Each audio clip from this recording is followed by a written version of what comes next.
Hello and welcome to Super Atheist Bros episode 7. I am Turtle along with Gavagai, Hello, good morning, all. and today we're going to be talking about everybody's favorite topic, abortion. I think we'll get that squared away. No more arguments about whether it's right or wrong. We'll definitively answer that question here today.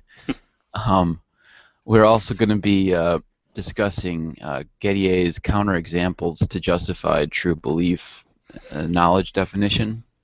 And we're going to start off by talking about Alvin Plantinga's evolutionary argument against naturalism.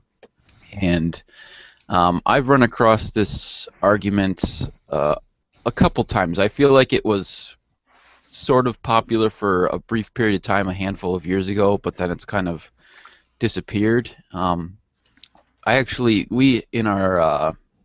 We have a list that we keep track of different topics that we can or might talk about, and one of the topics that we have listed is bad apologetics, and this is when I think of that subject. This is one of the ones that comes to my mind right away because I think it's self-refuting. But let me read a quote from Plantinga as he's kind of describing what his argument is. So he gives this hypothetical situation. So this fictional character Paul is his character that he's discussing here. Perhaps Paul very much likes the idea of being eaten, but when he sees a tiger, always runs off looking for a better prospect, because he thinks it unlikely the tiger he sees will eat him. This will get his body parts in the right place so far as survival is concerned, without involving much by way of true belief. Or perhaps he thinks the tiger is a large, friendly, cuddly pussycat and wants to pet it, but he also believes that the best way to pet it is to run away from it. Clearly there are a number of belief/desire systems that equally fit a given bit of behavior. So basically, what he's talking about here is you can have a false belief that is actually beneficial for you for survival. So from an evolutionary standpoint, you don't necessarily have to have the correct belief to have behavior that would benefit you evolutionarily. And now the problem, just at face value with this, is that you have to have some way of evolutionary coming up. Basically, he's in this scenario, Paul has two wrong ideas that when merged together work to his benefit. Now, for example, when he talks about he wants to pet the tiger, but he thinks the best way to do that is to run away from it. Well, there's two bad ideas there. One is that he wants to pet the tiger. That's a bad idea. But then he also has this bad idea that running away from the tiger is the best way to do that. Now, both of those ideas would have to come up. You could have one evolve or have some sort of mutation that would cause one to appear, but the other one has to already exist unless they both simultaneously mutate into the mind of this individual, which is incredibly unlikely. But the reason I find this argument so amusing is because we do see this. Like, for example, with religion, you have this false belief that is useful to people, which I just find that very amusing when I hear somebody bring up this argument. Well, evolution, if evolution is true, people might have false beliefs that they find useful. But yeah, that's exactly what we see. So what are you trying to say? So I just always found that amusing when I would hear this argument, because like the example you're bringing up is highly unlikely, but we do see what you're talking about anyway, even though you don't seem to realize it. Yeah, yeah, and to me, the first thing that I would, comes to my mind, I guess, is the idea that if somebody's mind is working that poorly, that they're coming up with all of these false beliefs, eventually something is going to come about, um, that causes them a problem and hinders their survivable, rate of survivability, and or their ability to attract a mate to reproduce. Yeah. And we do see people who have beliefs that are false to that degree, and most of the time those beliefs are not conducive to their survival over the long term when their thinking is that poor. And so yeah, we can find examples of that within the population of humans, but it's pretty limited. And when we do find it, they're generally not very, what's the word? uh, Desirable for mate. mate, right? Or yeah, I mean, they're people who don't have many children, and often don't even get to that stage where they're even able to. Now we tend to, as human beings in civilized cultures, take care of them beyond where they would probably survive just out on their own, um, living in the wild and unprotected from the benefits of civil society. But they still don't generally get chances to reproduce and pass on their genes. So there are mutations and things that go wrong with human development and things. And I looked briefly at one of criticism they countered and said, well, yeah, we do find a wide range of people's abilities to assess reality and things and have true beliefs, and just for the fact that we do find that, it becomes harder to explain that when you have, you're kind of presupposing the existence of a divine and benevolent being who's created these things. As opposed to evolution, we can very easily explain this range of capacity to perceive the world accurately and make form beliefs. Hold on 1 second. I'm in the middle of something. So, I'm sorry. Anyhow, no problem. So, yeah, I that just seems like a really very bad proposal or argument from the very beginning of it. Yeah. Well, and the thing that you see within societies when like a mass of people have false beliefs, like let's take for example the Earth is flat. Generally, it's with things that don't affect the group's survivability. So, and usually, when you look at something like religion, even if you believe in a particular religion, you view other people's religions as false beliefs. So when you look at religion, generally that has very little to do with the group's survivability. So you do see these false beliefs come up, but it almost always, as far as I can think of, never maps to something that really has anything to do with survivability of a group or an individual. So it's, and I also, I think I mentioned either last episode or a couple episodes ago, an example like the moth that when it runs into a flame or a light, a man-made light, it views that light source as the sun, and so it is trying to use use that to navigate, and so it ends up just flying around in a circle around the light. So that moth in that instance has this built-in evolutionary system for figuring out how to navigate, but in a certain circumstance that doesn't work, which is kind of the same thing as what Plantinga is talking about. And we, like I said, we do see these types of things out in the world where something is built um, to navigate or understand things in a certain situation, and when you take them out of that situation and put them into something new, it malfunctions. And that is what you would expect, and it is what you see out in the wild.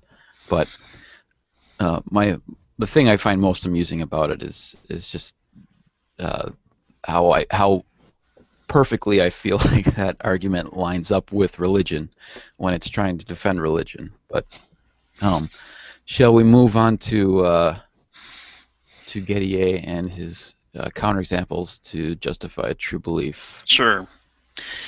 So, Gettier, Edmund Gettier was a philosopher. I'm not even sure if he's still around. But anyhow, he wrote some articles back in this, starting in the 1960s, and challenged the classical and long accepted kind of definition of knowledge that was offered by Plato. Plato's kind of three-part pedestal on which he felt knowledge sat was that in order to claim that you have knowledge, it has to be a true claim, it has to be a justified claim, and it has to be a belief that you hold in order to qualify as actually having knowledge. And this was really went unchallenged for thousands of years, really.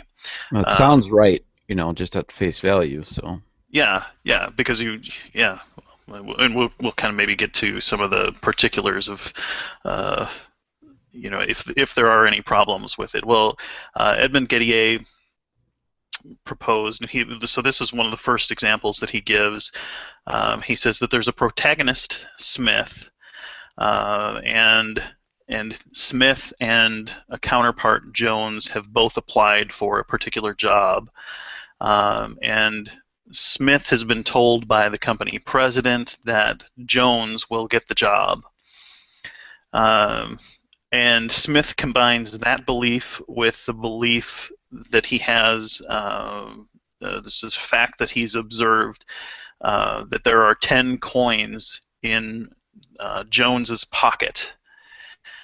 And Gettier says, well, Smith knows this because he has counted the coins in Jones's pocket himself. And he says it's an odd but still imaginable circumstance. And so Smith proceeds to infer that whoever will get the job has 10 coins in their pocket. And he says Smith is not thereby guessing. He's justified, and on the contrary, his belief has a reasonable amount of justification and support. Gettier goes on and says, well, there is the company president's testimony and Smith's observation of the coins in Jones's pocket, and Smith's proceeding to infer belief B, that the person who will get the job has 10 coins in his pocket, has been composed carefully and sensibly from that evidence. Belief B is therefore at least fairly well justified and supported by evidence, which is in good and reasonable, compiled in the normal way. And he says, it is also true, but let me see, I'm sorry, I'm missing something here, because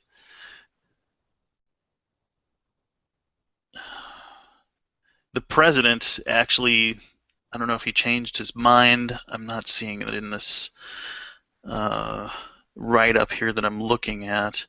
But in fact, it's Smith who gets the job, and he by chance has 10 coins in his pocket as well.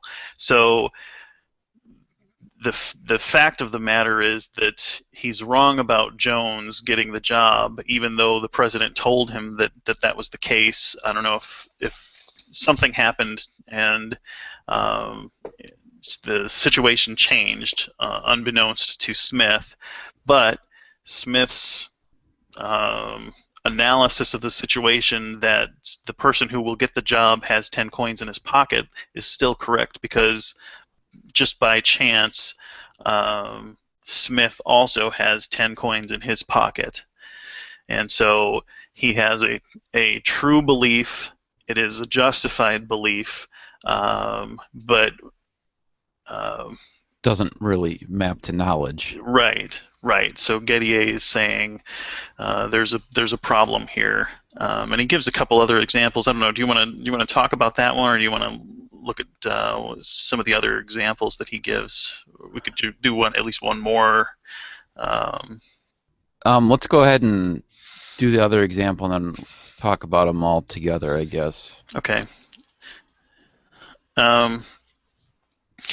So let's see. The other example that he gives is that someone is passing by a pasture, and he's been asked, I guess, to assess whether or not there are sheep in the pasture. And unbeknownst to this person, someone has put a bunch of dogs in the pasture, but covered them up with sheep skins and kind of disguised them as sheep for some unknown reason.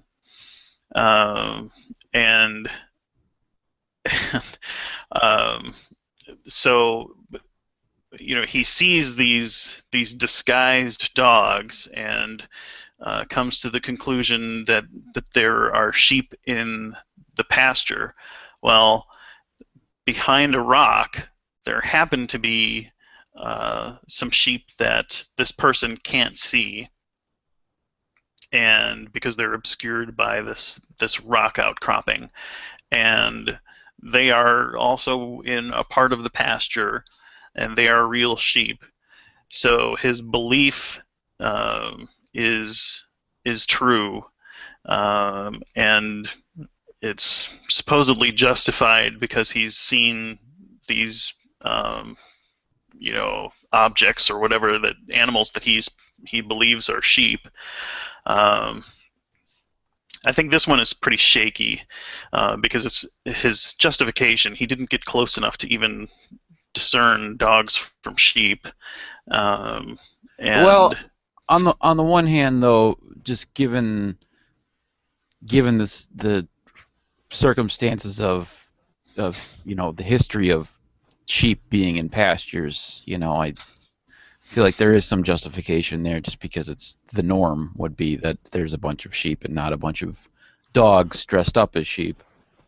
So I could see it from that side. Sure, yeah, it's not normal that people would dress up dogs as sheep. And I've heard other examples where someone passes through a town where they, for whatever reason, want to build buildings that aren't real buildings, but they decorate the outside and just have a facade of buildings, and this person passes through the town. Well, there happens to be one building that is a genuine building, and so their evaluation is that this town has a building that's that's a legitimate structure, or something to that effect, basically. And Yeah. And so their belief is correct, but it was not because of all of what they perceived. I don't know, but it's just you have to come up with some very kind of bizarre situations, like even the first example where someone's counting the coins that are in someone else's pocket when they're going to interview for jobs, and I don't know. Yeah, I mean, I think it's an interesting uh, thought experiment, but as you say, it takes some real, like, I can't think of a situation in real life where somebody would run into this situation, because I mean, it's like that first example where he's got the 10 coins in his pocket. I mean, his thought is uh, Jones is going to get the job, and if he writes it down in the form of the person with 10 coins in their pocket is going to get the job. Yeah, sure, he's correct about that, but in what world is that thought process a thought process that he would think of it in terms of the person with 10 coins in their pocket? It's just a very weird way of doing it, but I do still think that it's an interesting analysis of what is knowledge, and um, to some extent it runs into the this uh, question that the presuppositionalists like to bring up about knowledge and whether you can actually know something for sure, but um, Yeah, I mean, in all of these cases, they're also kind of dependent upon this cascade of beliefs, or kind of network of beliefs, and that's true of everything in our lives. There's no belief that we have, to my knowledge, that stands as completely independent without any reference to anything else. We believe that we have parents, and that belief is based on a whole host of other beliefs about human beings and relationships and biology, and on and on the list could go. Um, you know, when you have problems with one or more of the kind of essential structures of beliefs that are involved with forming of one belief, and it's kind of isolated like he does with these beliefs here. Yeah, it becomes weird. There was another example that he gives where um, he's using someone's initials, and thinks that someone with the initials, um, I don't know what the initials were. We'll say OJ, like OJ Simpson. OJ, was doing such and such, and in reality, there was someone with those initials who had, done the act, but it it wasn't the person. wasn't the person he was thinking. Right. So, I don't know. All of these scenarios seem so strange, but they're really abstracted from the context in a way that I think we don't normally do, and we wouldn't make claims to knowledge based on those kinds of things in general, unless someone was trying to make a weird point. Yeah. Well, and two, I do think there's this kind of when you get into philosophy, there's this attempt to really like make knowledge this ironclad thing, whereas in everyday life people would say they know certain things, and sometimes those things are wrong. Sometimes they're not right about them. Like, again, to go back to my example of people who believed that the earth was flat, like, that was, we would call that a belief at this point, but when they held that belief, I would assume that they believed that was knowledge. This is the way it is. I know the earth is flat, and that's how it is. So it's that kind of, we use the word know and knowledge differently than when you're talking about these things in philosophy, um, we use them differently than they use them in those terms as this kind of concrete thing that is absolutely true, and um, but it's difficult to ascertain whether something is absolutely true, and in so most cases I would say it's impossible to know, because you could always be a brain in a vat, but you can't live your life based on that. So Right. Yeah. Yeah. And um, I think in scientific endeavors, they use a much more rigorous and um, you know, uh, more solid definition than we use in just colloquial, everyday conversations and things. And so, um, if someone was passing a field and made an assessment about the animals in the field and tried to write a scientific paper on it, I don't think that would be accepted in any kind of scientific uh, study, or evaluation. Yeah, in science, you would need to go in to the field. You would be, asked to make observations, give descriptions, maybe find a specimen and examine it close at hand. Um, which is why we tend to rely on um, scientific studies and hold the research and things and evaluations that are done by scientists in much higher regard than we do for just people's offhand comments based on what they think they've seen and things like that.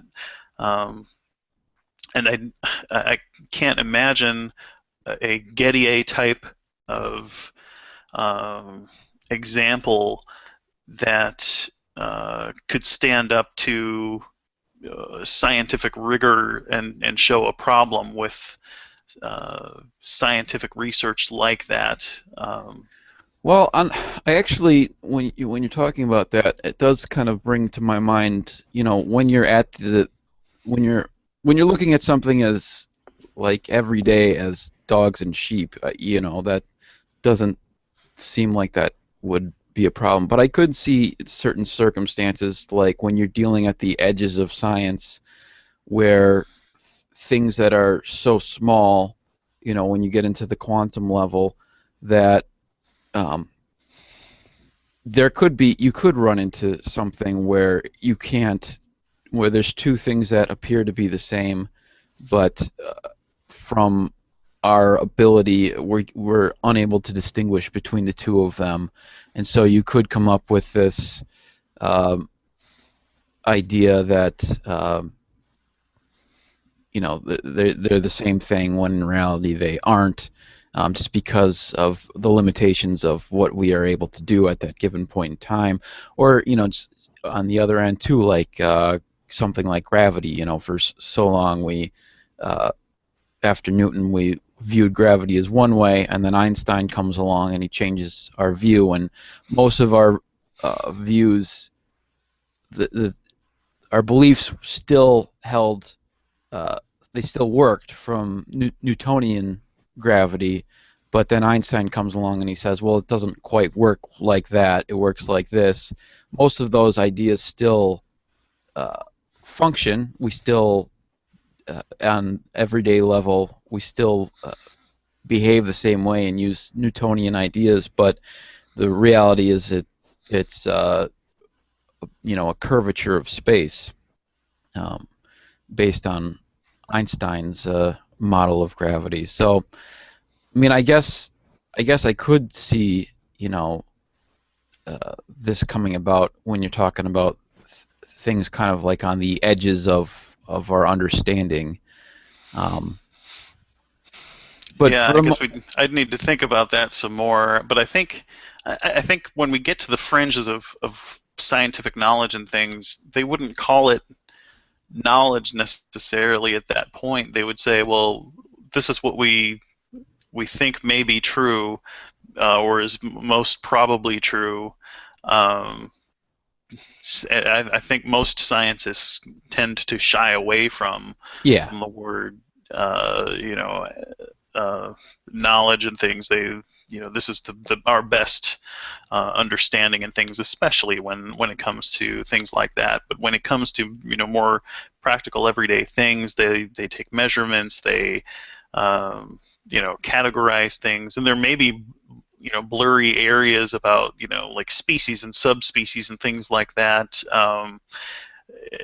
Between different creatures and breeding populations and things like that. But uh, they put pretty strict definitions on those things because they want to be specific and classify things that way.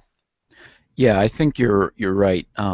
When I feel like knowledge is something that is more of a like it isn't something that like the scientific community is trying to plant their knowledge flag into things, but it's when you get in, I feel like it's more like a philosophical and religious type of thing, and people in everyday usage, like I mentioned before, will use the word no, but they generally don't mean with absolute certainty, whereas when you get into these philosophical debates, you are talking about absolute certainty most of the time, and so it kind of becomes a bit of a useless term because you can't really pin it to anything if you're going to make it about absolute certainty, and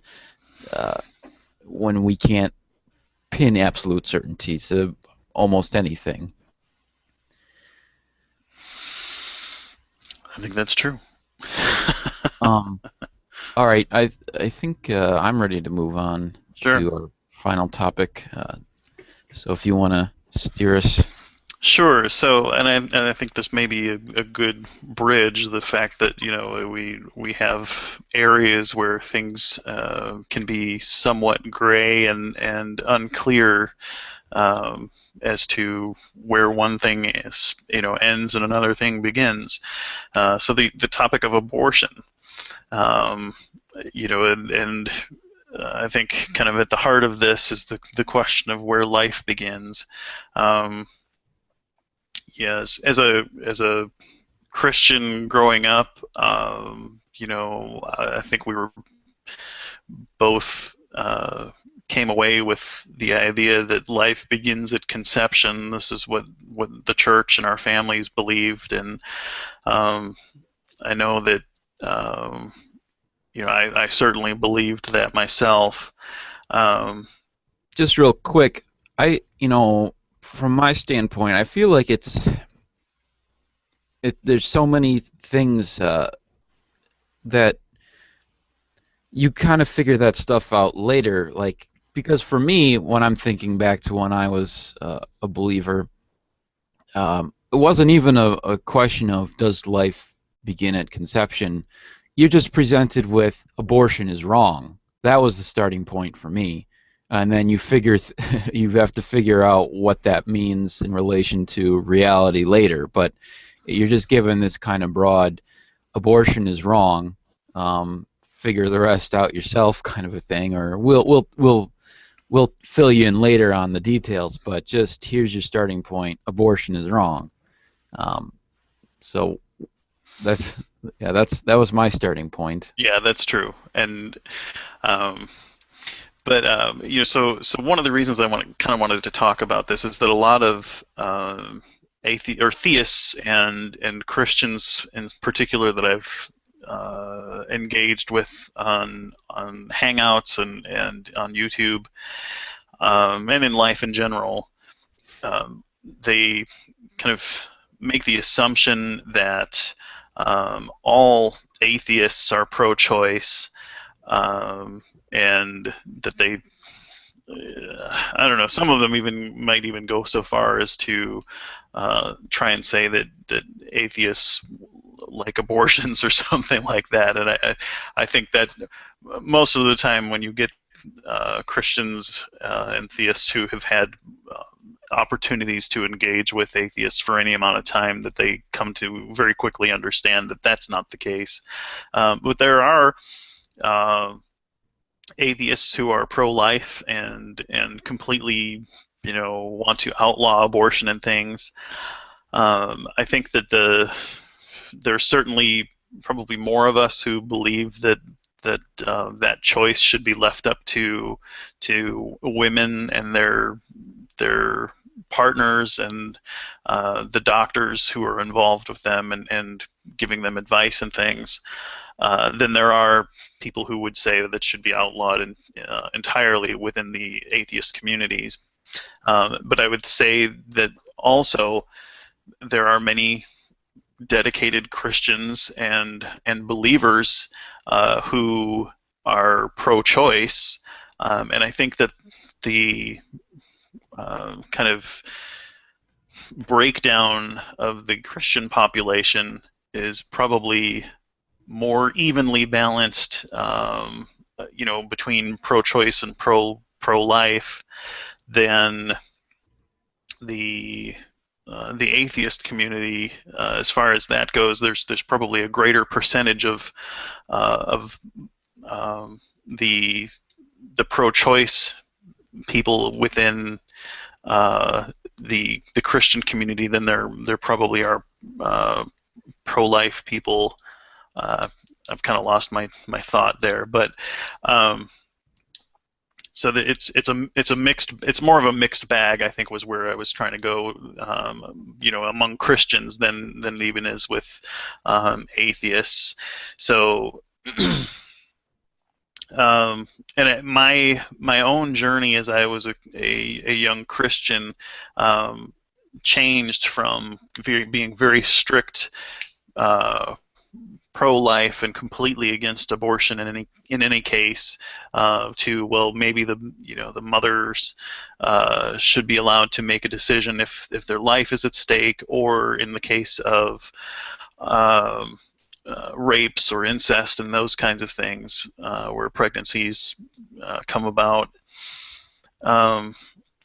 And really, eventually I became much more liberal in my position there as a Christian. Since I lost my faith, really my position on the issue of abortion hasn't really changed all that much. The interesting thing is that you and I kind of had opposite journeys in terms of that, because I actually became an atheist before I really challenged my political views. So I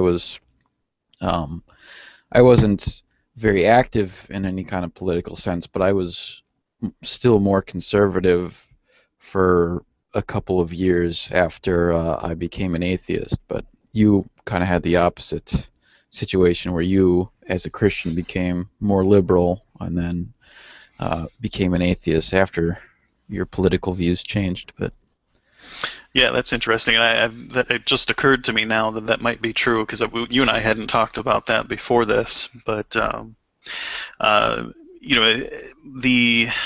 me, the thing that changed my mind was the idea that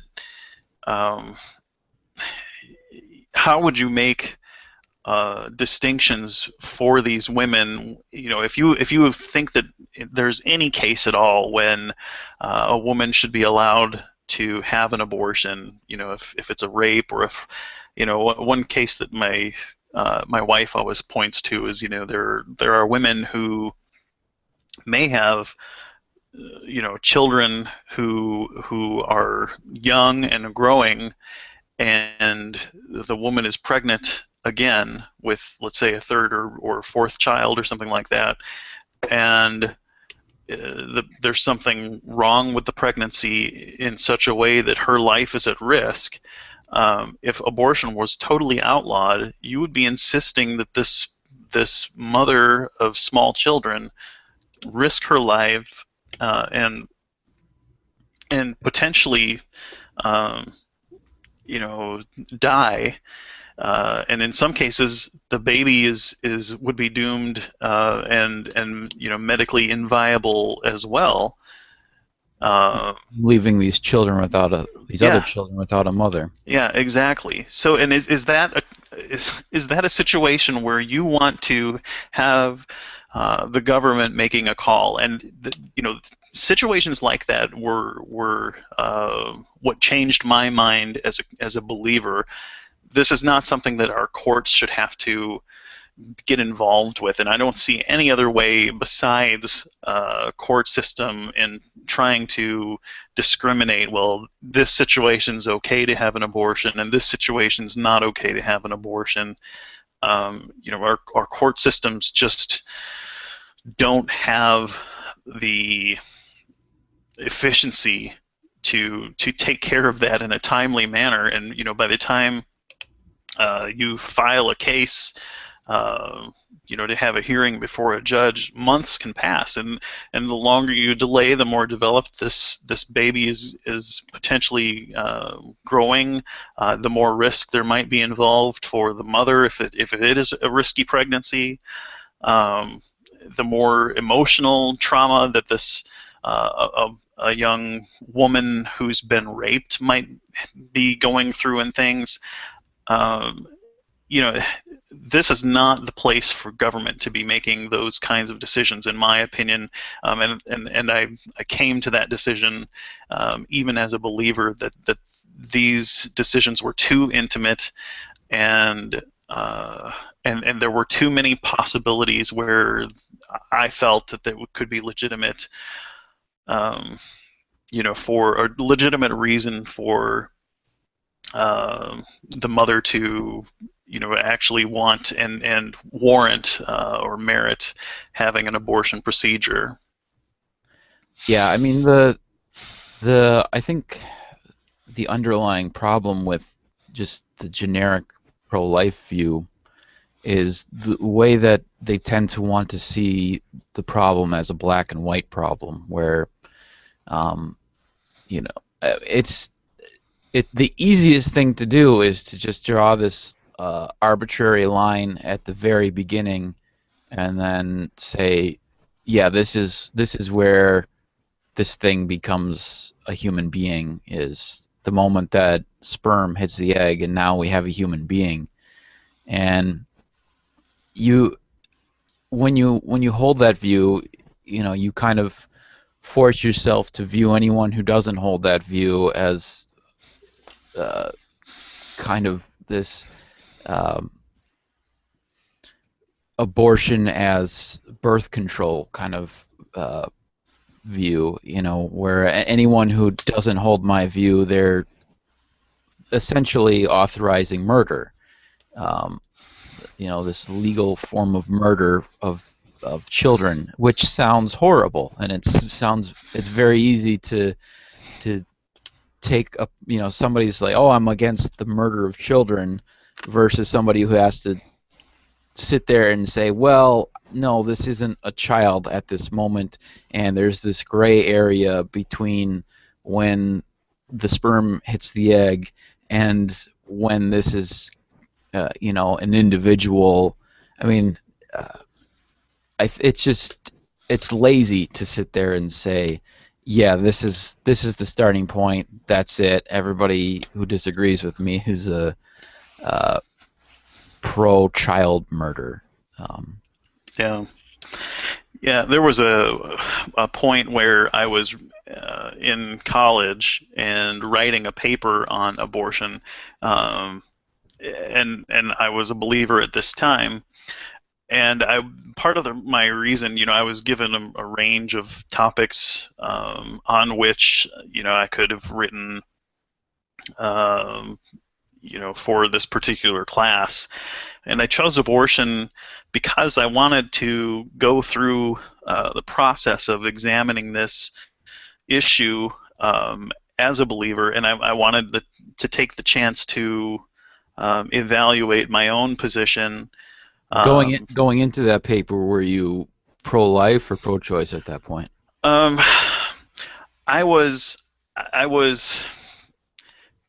still pretty pretty strict pro-life, but I wanted to leave windows, or somehow I hadn't thought through the whole process, or what that would entail from a legal or practical standpoint of allowing for exceptions and how that would be carried out.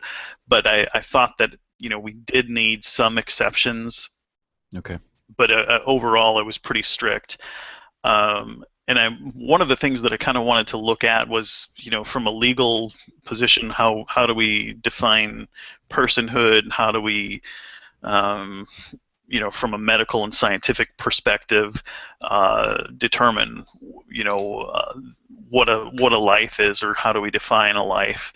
And I looked at, the way we define death, basically, as a way to define the beginning of life. And in the U.S., anyhow, there's what was it? The universal. I forget exactly what the term is, but basically, death is defined in every state in the United States as the end of brain activity. And once the brain is dead, you're dead. Now, before this was passed, a lot of states kind of had if your heart stops or things, well, we can bring people back if their heart stops, but nobody has been brought back after their brain is gone, and so that's been kind of the line that that was drawn. And I thought, well, if we can say brain activity is when life ends, we could say perhaps that brain activity is when life begins. And so, if you want to have an abortion before, the fetus has brain activity, have at it, but then put, more strict limitations after that. And to me, that made sense at the time.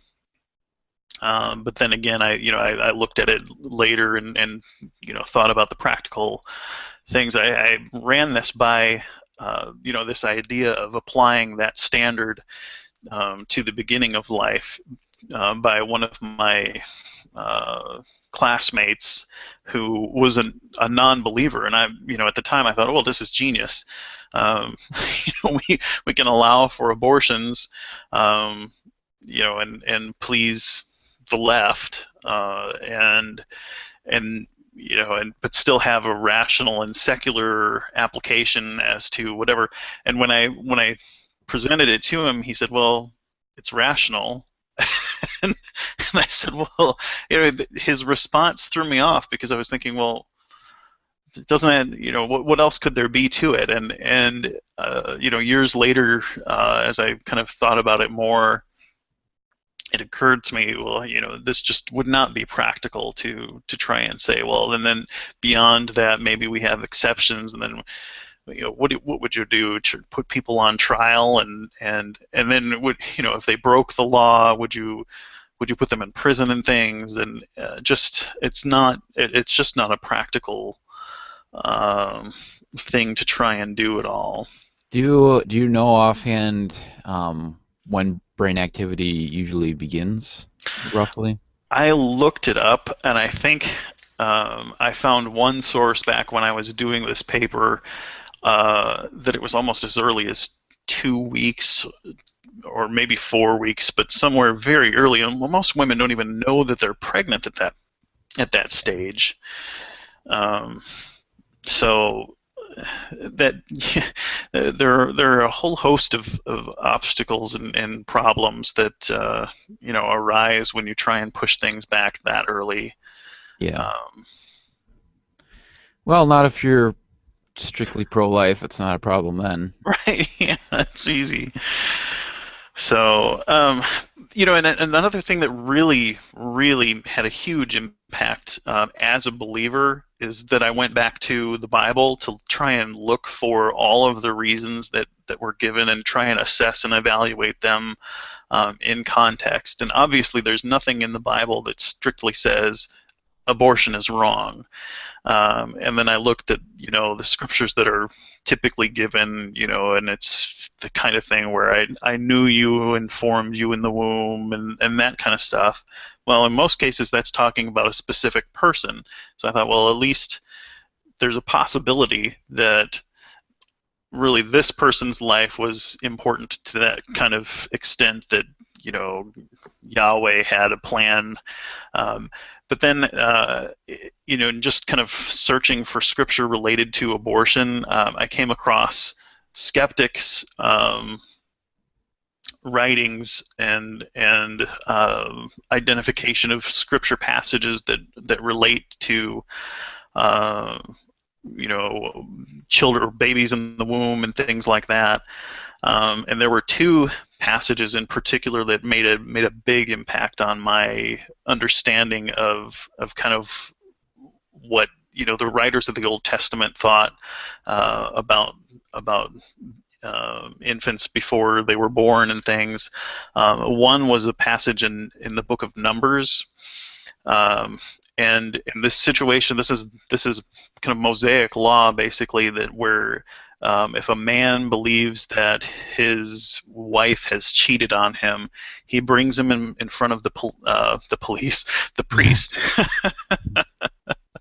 Same difference at that point in time. Right, right. So this is from Numbers 5, verse 21, and the priest has her drink some kind of potion or something, and it's a concoction that he makes, and it's evidently got some kind of magical properties in it that make distinctions that we don't have this kind of ability today to do. But when she drinks this potion, if she's cheated on the husband, basically her womb will drop out of her body, oh boy, including anything that's in it. It says, when he hath made her to drink the water, then it shall come to pass that if she be defiled and have done trespass against her husband, that the water that causes the curse shall enter into her and become bitter, and her belly shall swell, and her thigh shall rot. And if you look at translations, when it's talking about the thigh, for whatever reason, this is referring to her womb, is what the explanations that I've read in the notes and things. And the woman shall be a curse among her people. And the explanations that I've heard is that it essentially renders her infertile from that point forward. But if she's not defiled and be clean, then she shall be free, and she'll conceive and have seed. Well, I mean, there's a lot going on there, and more to more to it than we may want to unpack here today. But if this is true, and you take it at face value that this really was a possible thing that happened, and he wasn't just having her drink water, and that no one actually had an abortion, but it just helped the husband to feel good. If that actually was a real magic potion that caused her to lose her womb for cheating, then anything that's contained in that womb would also be ejected as well. So that's one verse, and then the other one that was huge was related to if a pregnant woman is hit or struck by someone. Let's see.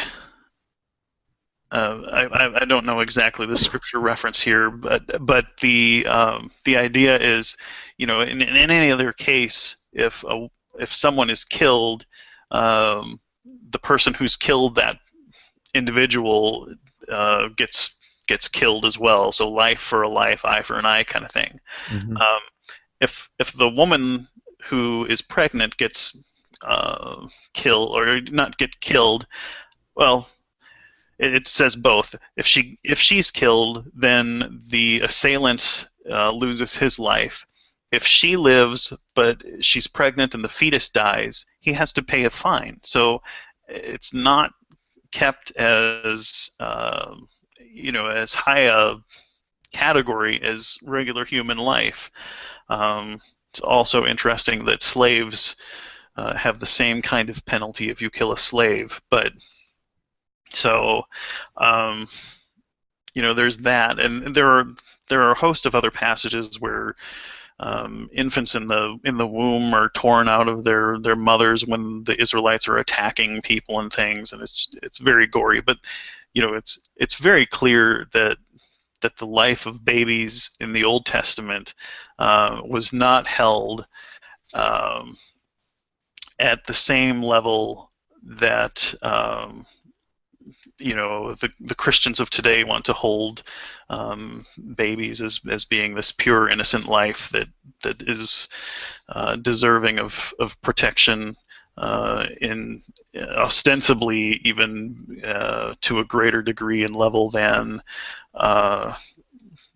human life after it's left the womb. So that's like I said before, it's just lazy and easy to ignore this kind of gray area and say this is all the same thing. This egg sandwich is the same thing as a chicken sandwich. It's the same thing. Like if there's no clear, distinct cutoff line, then it must all be one same thing. If you're 6 years old, you should be able to drive a car because you're eventually going to become an adult, so you are the same thing. You should be able to drink and serve in the army. It's all one thing. Yeah.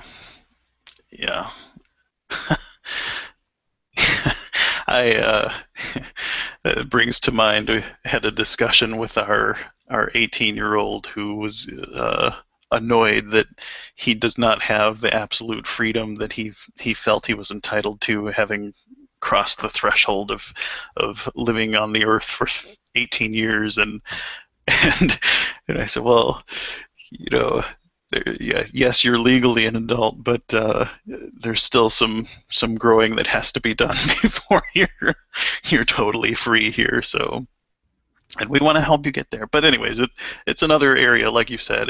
There's gray, and it's not just this happens and ta-da, now you're an adult, or this happens and ta-da, there's a human life, and there other issues related to that being very gray are the facts that sometimes one fertilized egg becomes two beings, or two fetuses, and sometimes two one infant, or not an infant but fetus absorbs the other one into it, and you have any and every possible range of Siamese twins, and they have to make decisions. Well, they're sharing a heart, or things like that, and just things become very, very murky when you're talking about biology and life, and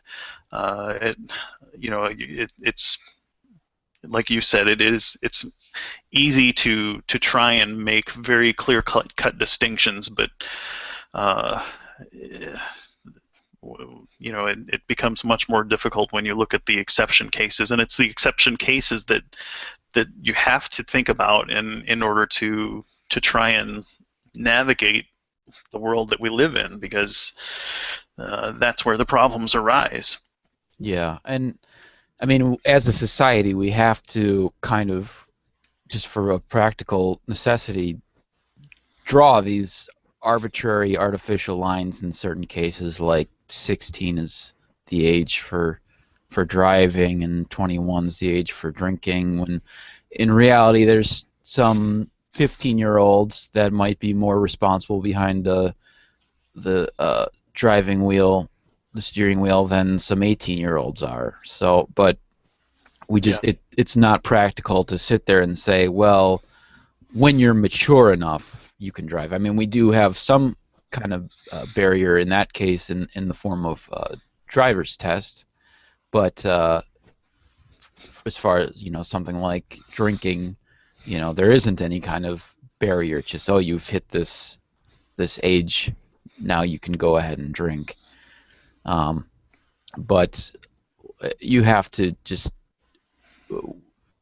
create these artificial lines in the vicinity of when, as a society, you think a human being is going to be capable of handling these things. But that doesn't mean that all the people that have reached that point are really capable, and all the people who haven't reached that point aren't capable, and there's this gray area. But you just have to kind of deal with these things with this kind of artificial line. But yeah. Well, the last thing that I wanted to say just about the issue of abortion is that I've never met anyone of any stripe regarding the political issue who thinks abortions are great, or that they should be taken lightly, or, I mean, it's for one thing, it's a medical procedure that does have risks with it, for the woman and things. But there's nobody who likes abortion or who wants to just go running around ending terminating the lives of fetuses. We all do it with some reservations, I think, that and acquiesce to the idea that there are legitimate cases where it's necessary, that there are problems with trying to legislate the distinctions, in cases where it should or shouldn't happen, and in general we want to try and reduce the number of abortions while not doing away with that option entirely for those reasons that we've given. So yeah, I mean, on the one hand, it is good that there is a voice out there that is forcing people to take abortion seriously and not treat it as birth control. But on the other hand, that voice also needs to think about what they believe and the consequences. And the consequences. I mean, you don't want people just going out and having abortions as birth control and kind of having this disregard for life in general and not thinking about when a human becomes a human. But on the other hand, at this point in time at least, that force that is pushing against abortion is kind of the opposite end of that spectrum, where they're not reasonable. Yeah. But a quick question for you, because I became an atheist really kind of before I had firm position on any of these political views. But what was your, as a Christian, take on the soul, and how did that fit into your views on abortion? Because I think that's a problem. Well, I mean, it's a problem, I think, for the liberal-leaning Christians. When does the soul become part of the human? And also a bit of a problem for the more conservative Christians who have to deal with the fact that, there's I forget what the number. I want to say it's like 1 in 4, but it's some. I think it's more than that. As far as you're talking about, just default abortions that happen spontaneously.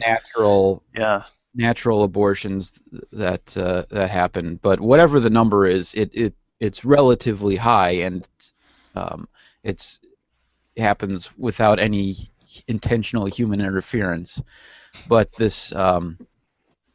But back to my question. But what was your take on the soul and how that Uh, did you believe that the soul entered the human at conception, or?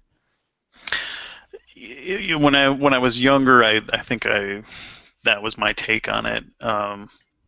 But as I thought about it more and things, um, I think that my by the time I reached college and was working on this paper that I've referenced here, I think I probably equated mental capacity and brain activity roughly with the existence or whatever of a soul. Okay. So, and that figure or the figures that are related to spontaneous abortions was another thing that made me kind of stop and think. Well, boy, if God detests abortion, he sure he sure doesn't do much to prevent the vast majority, because I think it's far greater numbers of these spontaneous abortions, and it's probably less now with women getting prenatal care and taking just having access to nutrition and things that weren't available during the thousands of years before medical science was well developed to the stage that it is now. Um, this phenomenon of spontaneous abortions is pretty wild, as far as trying to think about all of these souls, and what happens to them, and I was under the impression that my view, and I think it was given to me by our mother, but was that children who, what's the term for it, hadn't reached the age of accountability.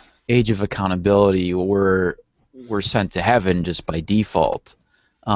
So, like which was a confusing issue for me, because it seemed like, well, wouldn't the best case scenario be that because the vast majority, in my mind, of children who reached the age of accountability were going to be people who ended up in hell.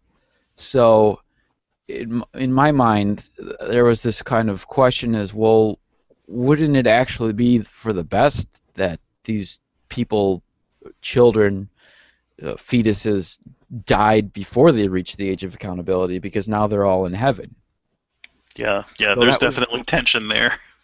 That was a confusing issue for me. I never brought it up to anybody. It was just this thought that I held in my head, and was kind of like, I don't know if I should ask this question. But yeah, and that's definitely an interesting thing. And that kind of idea is some of the rationale that I've heard from Christians who will say, we'll try to justify the slaying of infants and fetuses in the Old Testament when they make these attacks and things. Well, they had parents who were idol worshippers and what have you, and they're in heaven. Well, why not take them and have them live their lives? I mean, if you're saying that it was better for them in that time to be slaughtered so that they go to heaven, what changed now? There's, I don't know, there's some serious issues there. I feel like, and this is complete conjecture, but I feel like if there was a big push from atheists or liberal-leaning Christians to kind of put that point to the test and push that to the forefront, I feel like there would be a large kind of restructuring of the theology on the Christians' part to say, well, no, in this case, if there's people who are intentionally, aborting children, those children go to hell. Like I feel like, or maybe even, they would, the more Protestant, the Protestants might maybe take on the purgatory idea away from the Catholics, because I feel like that would be so damaging to their thought structure that they would have to reconcile that in some way, but they would, in my opinion, I think, try and adopt something where they would still be able to hold on to, because I feel like it's too important to the Christian movement at this point. Their anti-abortion stance is too important to them that I feel like they would, rather than change that, they would adopt a different perspective on like the age of accountability, or they'd have to adjust that in some way rather than drop their anti-abortion position. Yeah, I don't know. So, well, that's all I had on this issue. All right. Well, I think that about wraps it up for this week's episode. We will be back next Sunday. We're not sure. I think we were talking about free will, and then we ended up shifting that away when we got the different topics going. But I don't know if we'll talk about free will next week or not, but that's a possibility. I'm also hoping to discuss the Spirit Science YouTube channel sometime here in the future. But was there anything you wanted to talk about next week, Gavagai, that you can think of off the top of your head, or just play it by ear? Yeah, that's. I didn't have anything particular that was popping up, but again, I had discussion with YouTuber SkyDaddy, and I invited him to make suggestions, and anyone else who's been. We've got some pretty regular viewers now. Feel free to submit suggestions as to topics and things. We're glad to hear your feedback and input. Definitely. All right. I think it's Super Atheist Bros out then. Take care. See you next week.